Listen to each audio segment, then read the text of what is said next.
Hello, ladies and gents, boys and girls, people of all ages, sexualities, and identities, and welcome back to another Doctor Who review. And today's Doctor Who review is none other than the Webbed Planet. So, without further ado, let's get into today's review. The story of a planet butchered and beaten by evil, a planet consumed by a never-ending darkness that fell upon them long ago. The Doctor, Barbara, Ian, and Vicky land on a planet where they come into contact with creatures known as the Zarbi, and their counterparts, the Manatra. The Doctor and his friends soon discover that the Manatra used to live on this planet, but after the Animus, a spider-like creature, took over the planet, they were forced to hide on their very moon, away from their planet. They lived there in peace for very long, believing that no survivors of the Manatra lived on the Webbed Planet.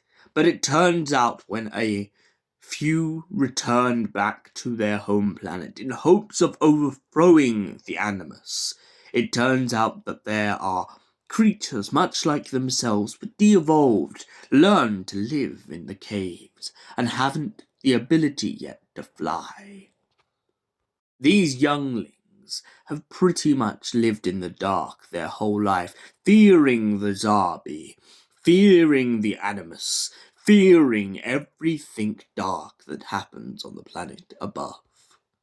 But with the help of the Doctor and his friends, they soon managed to overcome the Zarbi, and also overcome the Animus.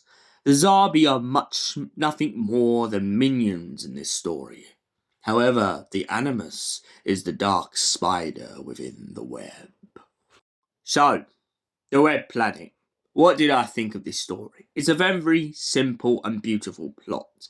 The back and forth, the twists and turns, and most importantly, the reveal that the Manatra have ancestors and descendants who still lived on the planet for a very long time is a beautiful concept of evolution. So, overall, what do I give the Webbed Planet out of 10? It's a very strong story, very simple. I would roughly want to give it at least a 7 out of 10. Thank you for watching, and we'll see you in the next Doctor Who review. Until then, goodbye, stay beautiful, and have an incredible night.